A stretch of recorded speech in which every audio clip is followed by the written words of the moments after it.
Today we're going to look at two other ways of proving triangles congruent. I'm going to go through them kind of quickly because they're pretty similar to ones that we've already looked at. And the best way to get better at them is to actually practice with them. So we'll do that in class, so I'll just go through them pretty quickly right now. The first one being angle side angle, the ASA postulate.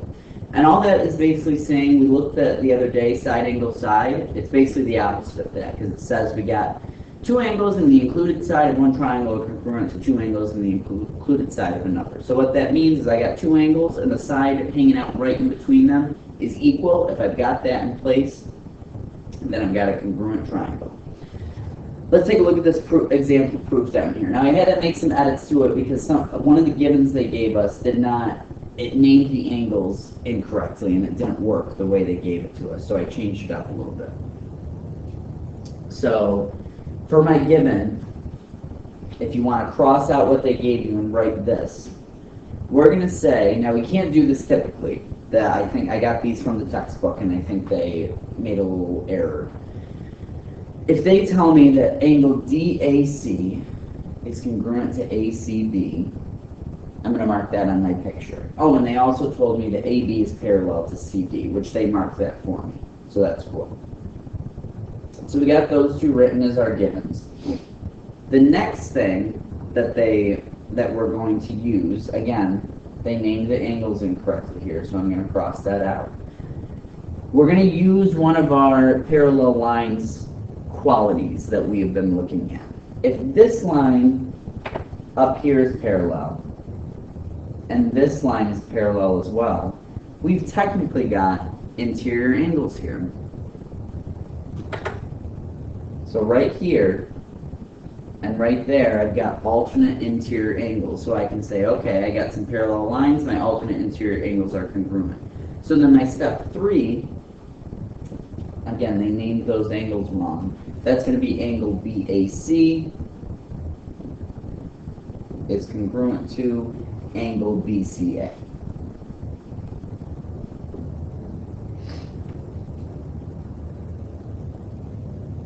And then the next step they've got, which is one that we've been looking at a little bit in the other proofs, they said that BD is equal to, again, I'm going to fix that because they did some crazy things with the labeling here. I'm going to say CA is congruent to CA, which is this line right here. That is congruent to itself because of that reflexive property. And then I've got my two triangles congruent, get by this postulate, because I've got an angle, a side, and an angle. So I can say they're congruent by angle, side, angle. Okay, let's move down here.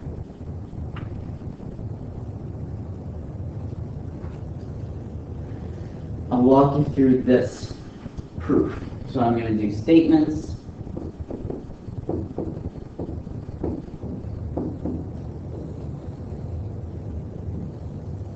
And my reasons. Hopefully I can fit it in here.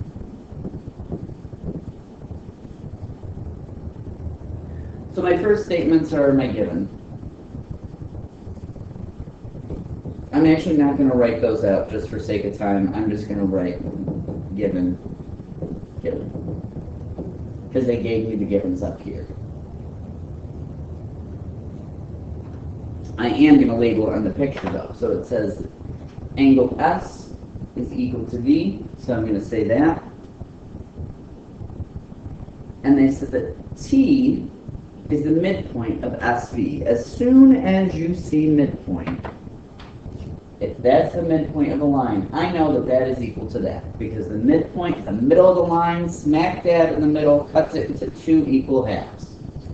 So my next step, I'm going to say, okay, ST is congruent to TV. And I know that, again, we're just naming reasons that we know this. I know that because of what a midpoint is.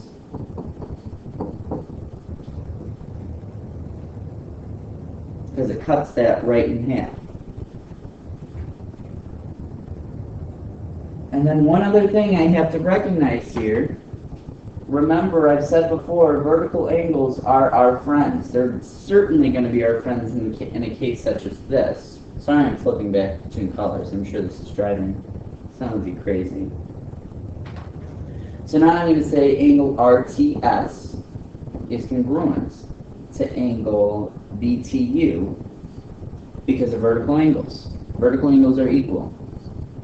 So I can say that those two are equal to one another.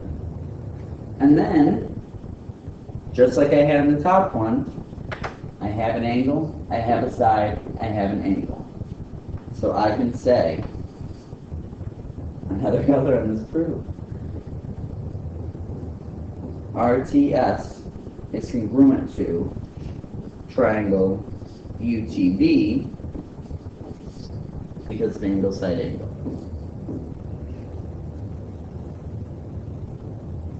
You try to do the second one.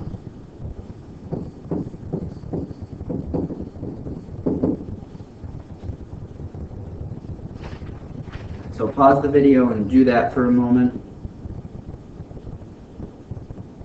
Now let's move on to the back. We've got another way to prove these triangles congruent, and this one is the angle side. And this one says if you got two angles and a non-included side of one triangle are congruent to the two angles inside of the second triangle, then the two triangles are congruent as well. So they didn't really do a proof. This is more called a paragraph proof that we've got right here. So if I've got this, it says I've got BCA is equal to DCA. So they marked that for me right there. So I got an angle. So they said AC equals AC by the reflexive property. We know that. And it says which additional pair of corresponding parts need to be congruent to use angle side.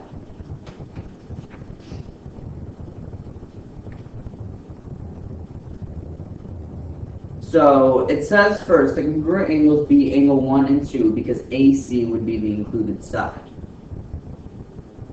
If B equals D, then we got cut off a little bit there. This should say cannot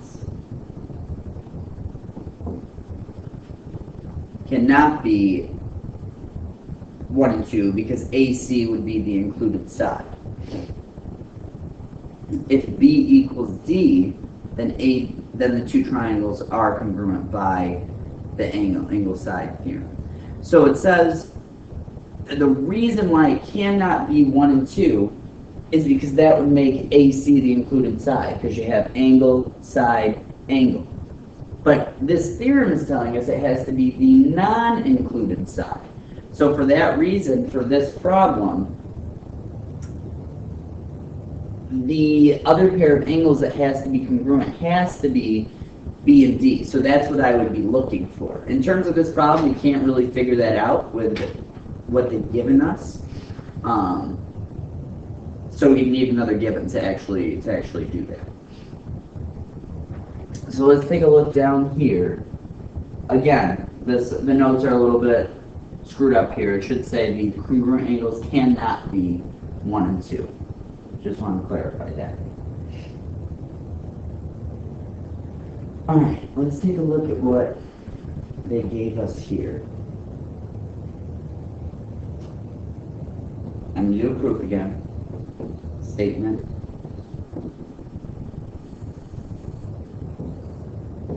And reasons. Again, I am going to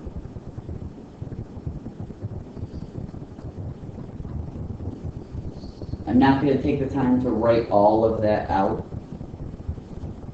And I'll just say given, because we know I start with my givens. But I am going to mark up my picture to show what they told me. They said BC is parallel to EF. I already got that.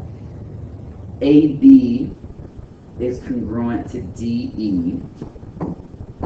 I'll mark that. And angle C is congruent to angle F. So I'll mark that as well.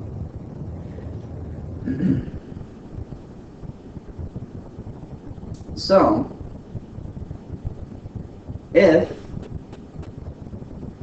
I'm doing this using, it's on the angle side. So again, I want to take a look at what angle I actually want to prove. I've got one angle on one side, so I need one more angle. I need to see which angle it is that I need to find. So if I've got an angle here and a side here, I've got an angle right in between them. If I do that, the side right here won't be the included side, which is what we want. So I'm looking for this angle. So let me look around and see what I've got. I know that these lines are parallel.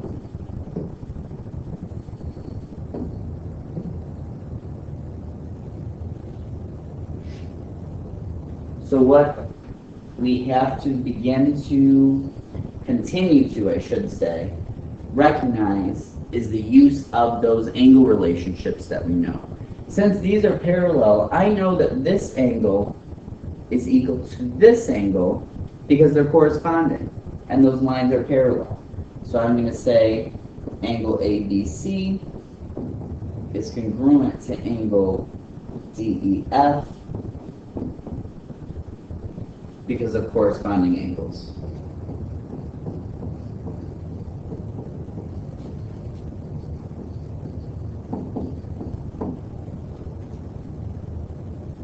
And then I've got my proof.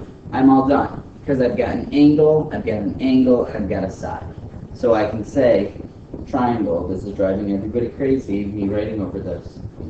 Triangle ABC is congruent to triangle DEF. And my reason over here is angle, side. So that was a pretty quick one because of all the input they gave us. So why don't you guys try number 2, and we'll talk about it in class tomorrow. Then we'll do some more practice with these.